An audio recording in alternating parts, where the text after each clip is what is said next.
할렐루야. 오늘은 히브리서 6장 1절의 말씀을 가지고 회개라는 더 리페턴스라는 제목으로 함께 생명의 양식을 나누도록 하겠습니다.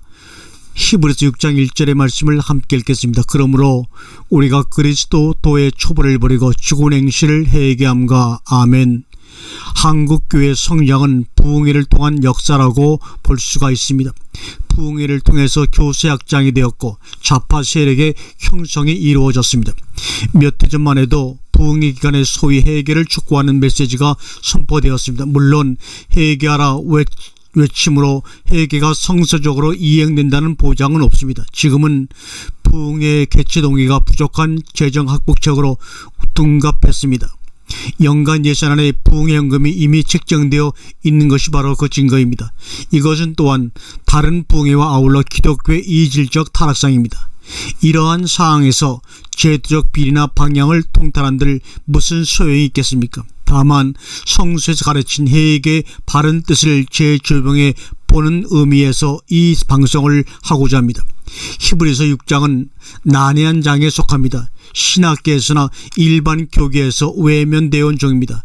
각종 주석서 역시 명쾌한 해설은 어림도 없습니다. 도의 초보는 다른 곳에서 초등학문이라는 것입니다. 이것은 전부 6가지 프로그램으로 기독교 2000년사의 명맥을 위지시켰고 현재 역시 이단 정통을 본문하고 이행을 하고 있습니다. 그런데 이것을 포기하라고 촉구합니다. 이것을 버리면 기독교 존폐 위기에 처하고 맙니다. 결국 이런 표면적 프로그램은 완전을 향한 받침돌에 불과합니다. 누구나 이 과정을 거쳐 탈바꿈을 해야 된다는 것입니다. 사도행 2장 28절에 베드로가 가로되 너희가 회개하여 각각 예수 그리스도의 이름으로 세례를 받고 극소수의 군소 교파를 제하고 모두 세례의식을 기독교의 중요 행사로 집행을 합니다. 세례에 대해서 약식으로 하느냐 아니면 침수로 하느냐의 쟁점은 역시 중요 이슈입니다. 약식 세례를 정하는 교단 교육자가 시내가에 나가 침수 세례 받는 것이 결정적 하근이 되어 성직을 박탈당한 사건도 있었습니다. 또 영화에게 세례를 주는 것에 대한 시비도 적지 않습니다.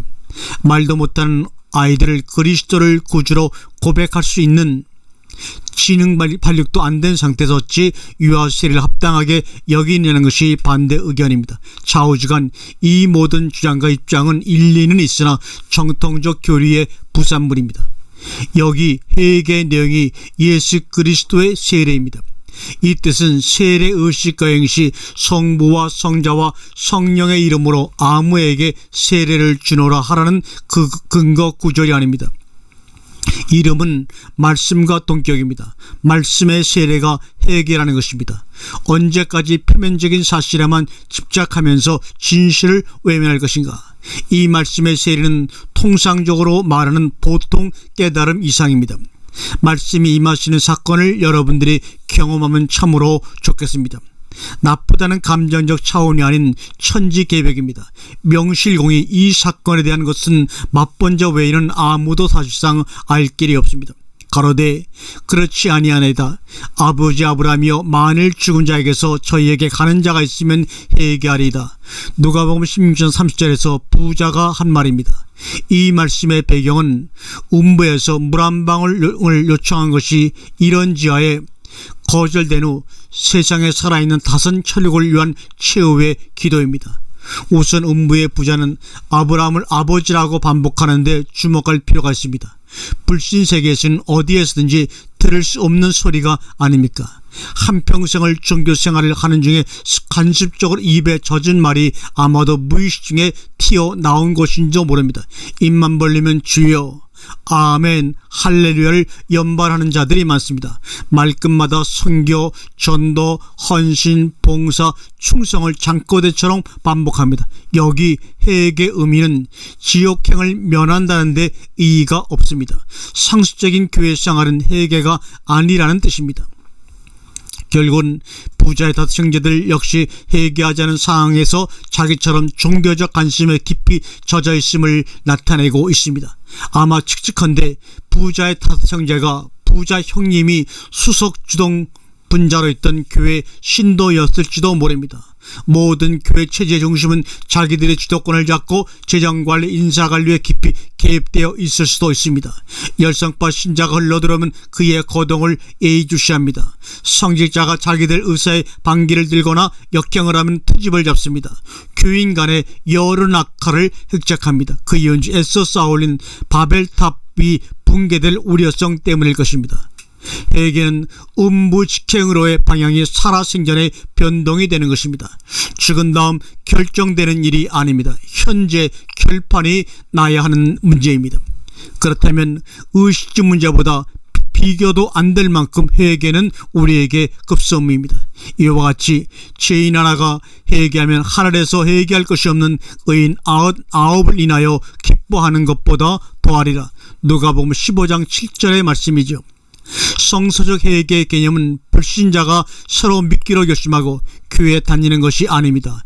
일반적으로 노름판 건달이나 술 주전뱅이가 교회로 와서 이전 학습을 포기하는 사례가 회개인 줄로 압니다. 어느 장로가 술집 앞을 지나다가 과거의 술상에 앉아 니나노 토병세를 구가했던 과거 전력이 그립다는 뜻입니다.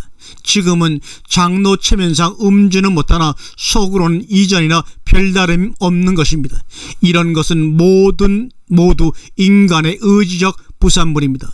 이 말씀이 99은 바리새인과 서기관의 상징입니다. 그리고 죄인 하나는 죄인과 셀입니다. 99은 우리에 있는 양들이고 하나는 잃은 양입니다. 탕자는 잃은 양에 해당한다면 그의 형님은 우리에 있는 양들입니다. 결국 99도 잃은 양들이지만 자기 자신들이 자기 의로 점철된 고집불통 때문에 자기 정체를 착각하는 종교적 악질들입니다. 현대식으로 말한다면 소위 정동파의 집단들이 될지도 모릅니다. 회개란 자기의 윤리적 불법 행위에 대한 반성이 아닙니다. 자기 자신이 그리스도의 일을 모르고 자기에 빠져서 헤매는 신분이 어느 날 노출되어 버린 것입니다. 이것은 인간 일생의 결정적으로 단회적 사건이며 이전과 이후의 분기점입니다. 회개를 일한다는 것은 성경의 무식한 수치거나 자기 기만일 것입니다. 양이 목자를 만나는 것이 참된 회개입니다. 너희의 아는 바와 같이 저가 그 위에 축복을 기업으로 받으려고 눈물을 흘리며 구하되 버림받아 회개할 길을 얻지 못하였느니라고 히브리서 12장 17절의 말씀을 여러분 아실 것입니다. 이 말씀의 배경 청사지는 창세기 27장입니다. 에사가 사냥 나간 사이에 모친 리브가와 공모의 에서처럼 변장을 하여 축복을 강탈했습니다. 눈이 어두운 이삭은 만져보면서 중얼대기를 음성은 야곱이고 손은 에서로다 하면서 축복을 냈습니다. 여기에 대한 윤리적 조명으로는 아무래도 이해가 곤란합니다. 우선 성경을 사서 성경처럼 도덕 경전으로 안 한 실마리가 전혀 풀리질 않습니다. 신학적 이론이나 논리로도 안 됩니다. 유구한 역사와 정통 속에서 전문적 학문으로 자리를 굽힌 신학은 결국 신학으로 의미가 있을 뿐 휘지통 같은 것입니다. 신학적 논리는 성경을 지식으로 보지만 성경은 양식으로 대해야 하는 것입니다. 여기에 장자권은 축복이었습니다. 장자권의 성적 의미는 결국 하나님의 자녀 반열입니다. 회개란 하나님의 자녀권을 취득하는 것입니다.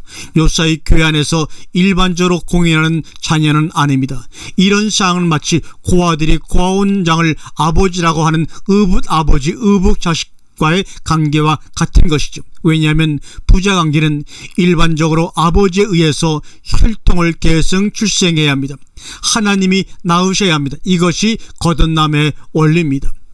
거듭나야 한다고 우격다짐으로 될 일인가? 남들이 거듭났음을 인정했다고 보장이 되는가? 아닙니다. 다시 말하자면 결코 아닙니다. 회개는 장자권을 획득하는 일입니다. 팥죽 한 그릇에 해당하는 보이는 표적신앙은 무너져버리고 말아야 합니다. 무릇 내가 사랑하는 자를 책망하여 회개하노니 그러므로 내가 열심을 내라 회개하라고 계시록 3장 19절에 다시 한번 말씀하고 있습니다. 교인들의 교육자 평가 기준은 직전화가 교육자 자신이 얼마나 열심히 일하는가입니다. 또한 교인들이 중진급에 등용되는 기준 역시 충성 봉사의 열심도가 공인되면 핵심 인물로 공인이 됩니다. 이것을 알아주지 않는다는 섭섭함이 동기가 되어 이 교회 저 교회 여기저기로 주인 없는 강아지처럼 전전하는 교인들도 참으로 많아집니다. 이러한 모든 사례는 시작부터가 문제입니다. 이 본문 말씀에 회개하라는 명령과 동시에 열심을 내야 함을 기록하고 있습니다. 이 열심은 무엇으로 보아야 하는가? 누가복음 14장 엠마오 도상의 두 제자는 하늘처럼 의지하던 성경을 읽고 피신증 이었습니다. 그때 허술한 길동무가 그들 사이에 나타났습니다. 왜 그리 수심이 가득하냐고 질문하는 그에게 최근 예루살렘 십자가 처형 사건이 온 세상에 떠들썩한 자체 그것도 모르냐고 피장까지 주었습니다. 길을 나간 후 저녁 식탁에 떡을 받아 먹으니 눈이 밝아 바로 거슬한 남자분이 그리스도로 발견되었습니다. 그리고 그 후에 사라졌습니다. 성경을 풀어주실 때 마음이 뜨겁지 아니하더냐고 결론을 맺습니다. 마음이 뜨거움, 이것이 열심이 아닌가? 그리스도의 영이 속에 임하심이 열심입니다. 성경의 열심은 그리스도 오심으로 마음이 뜨거워지는 것입니다. 이것이 라오디아 교회의 궁극적인 해결책입니다. 그러므로 내가 스스로 한다고 티끌과 제 가운데서 회개하나이다. 욥기 42장 6절의 말씀이죠. 아마 성경 중에서 욥기서만큼 기독교의 맹점을 지적하고 있는 책도 드물 것입니다. 또 이 책만큼 와전 곡해되고 있는 책도 드문 것 같습니다. 일반적 안목으로 욥기의 주인공 욥은 인내의 상징으로 알고 있습니다. 갓산이 하루아침에 풍지박산이 나고 자녀들이 천장붕괴에 압사되고 온몸을 흔들어 망신하게 된 인생 폐정병이 되었습니다. 그래도 자기 의를 주장하면서 하나님을 원망치 않았다는 것입니다. 인기 절정에 있는 각종 주석이나 강해서 그리고 설교지 대부분이 비슷비슷합니다. 단도직입적으로 핵심의 근처도 못 간 표면적 죄가 공통점입니다. 욥기서의 욥은 가장 악질적인 종교 죄인으로 보아야 합니다. 인내의 상징이 아닙니다. 기어서라도 버티고자 항복하지 않는 천인공노할 흉악범의 상징입니다. 그는 하나님보다 의롭다는 자기 의에 미쳐버린 대표자입니다. 결국 모든 기독교인들이 어느 날 자기 자신이 현대판 욥임을 발견해야 할 것입니다. 여기 본문에 스스로 한다고 회개한다는 것은 자기 의에 빠져서 하나님의 의가 보여지지 않는 신분 폭로입니다. 아마 욥은 윤리 도덕적으로 완전에 가까웠을 것입니다. 누구와도 불편한 원수 관계가 없는 무골 호인이었을 것입니다. 이들은 바로 종교인들입니다. 그러나 그리스도인은 아닙니다. 오늘날 정통파의 기준도 이런 것이 아닙니까? 회개를 도덕적 개가 천선으로 보는 한 우리에게 희망은 없습니다. 회개는 결국 가장 믿음대로 산다는 신앙적 자존심이 부러지는 것입니다. 회개하라, 천국이 가까이 왔느니라. 수많은 기독교 신자들은 천국을 지금도 오해하고 있습니다. 천국을 눈물, 근심, 걱정, 죽음이 없는 것으로 알고 있습니다. 현재 인간 세상에 파란만장한 삶을 인내하는 근본적 동기도 거의 미래의 천국 영광 때문이라 그들은 찬송가도 잘합니다. 높은 산의 거친들이 초막이나 궁궐이나 내 주 예수 모신 것이 그 어디나 하늘나라라고 날마다 부릅니다. 천국은 그러나 장수의 개념이 아니고 상태적인 개념입니다. 이런 모순투성이 이율배반적인 신앙을 가지고도 사람에게 신기루처럼 한 발 한 발 걸어가고 있는 성도들을 바라볼 때마다 안타까운 마음 그지 없습니다. 여기 이 말씀은 세례 요한의 전도 제일성입니다. 그리스도의 전도 초기 제일성도 마찬가지로 회개하라, 천국이 가까웠느니라는 말입니다. 원수들이 이근거리는 곳에 포문을 드디어 연 것입니다. 이런 이유가 누적되다 보니 세례 요한은 헤로도 왕의 농담 같은 헛맹세에 목이 달려서 소반에 머리통을 담아 헤롯이 동생 빌립의 상태란 여인에게 바쳐지고 말았습니다. 그리고 우리의 주님도 골고다 언덕의 살인범들과 동류 취급을 받고 개죽음처럼 처형된 것입니다. 진실된 그리스도의 생애는 바로 이분들의 추종자가 되는 것입니다. 그런 까닭에 함부로 그리스도인이 되려고 하면 안 됩니다. 원하고 애쓴다고 되는 것도 아니요. 주일 성수와 헌금 축복을 목회 생명으로 걸고 불철려 뛰는 자들은 어느 편에 소속되어 있습니까? 이것은 몇 명의 얼마나 종교 기업이 될지도 모릅니다.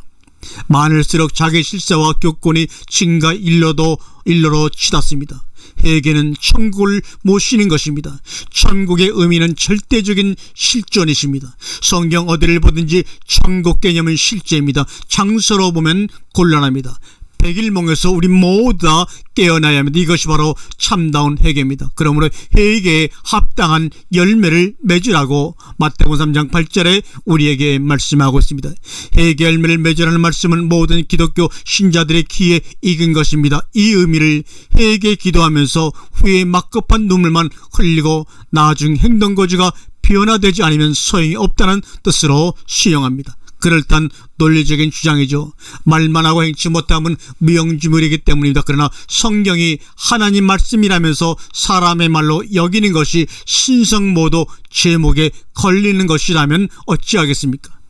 어느 면에서 성경이 하나님 말씀이라는 신앙구조는 거짓입니다. 왜냐하면 자기 멋대로 해석하고 이해하는 것이니 말입니다.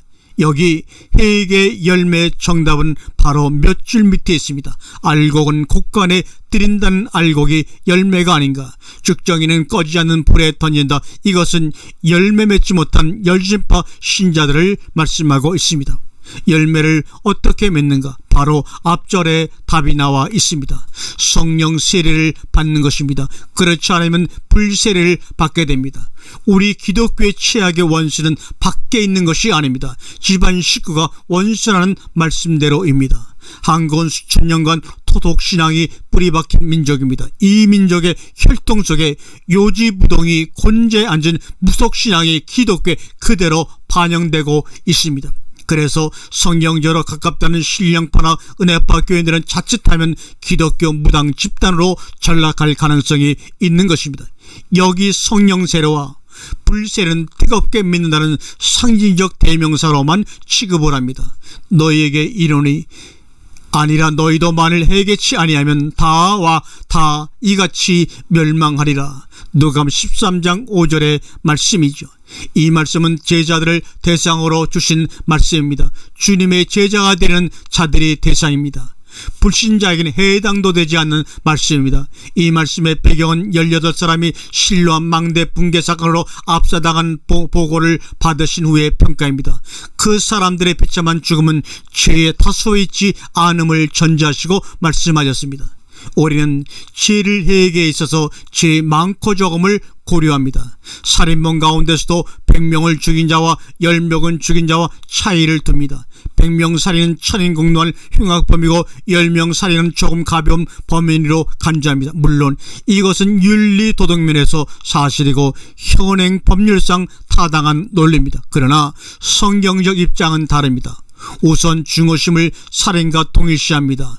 근본적으로 죄인으로 생겨난 이상 죄가 많든 적든 같은 취급을 받습니다. 이 점에서도 성경의 죄 역시 윤리도덕 차원이 아님을 말하고 있습니다. 그런데 회개치 않으면 망한다. 생사의 결정적 열쇠는 회개 여부에 의존합니다. 회개는 사망과 생명의 분기점입니다. 사는 길은 뭉치는 게 아니라 회개인 것을 깨달으시길 바랍니다. 그렇지 않으면 우리 모두 죽습니다.